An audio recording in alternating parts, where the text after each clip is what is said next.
अरे सुनती हो? बिल्कुल, ये कान प्लास्टिक के थोड़ी है। अरे मुझे ऑफिस जाना है, नाश्ता तैयार हुआ? ऑफिस तुम्हें जाना है, तुम्हें तैयार होना चाहिए। जल्दी करो, मुझे देर हो रही है। देर तुम्हें हो रही है तो जल्दी भी तुम्हें करनी चाहिए। ज्ञान की जगह 2 पराठे दे दो। और पराठे की जगह क्या दूं? ब्रेड दे दो। आटा ब्रेड दूं कि मैदे वाला? अरे मैदे वाला दे दो। ऑमलेट के साथ दूं या बिना ऑमलेट के?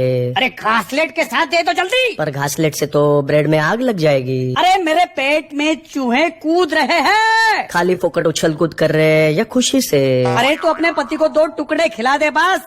चूहों की वार्ता बाद में कर लेना। शिखर वार्ता कि नॉर्मल वार्ता? नाश्ता रहने दो, मैं ऑफिस के कैंटीन में खा लूंगा। तो घर में जो नाश्ता बना है उसका क्या होगा? किसी गरीब को दान कर देना। हाँ? कौन से वाले गरीब को? नॉर्मल वाला गरीब या अजीबो गरीब? अरे कुत्तों को खिला दो, मुझे क्या। गली के कुत्तों को या पालतू कुत्तों को? जैसी मर्जी दे देना, बस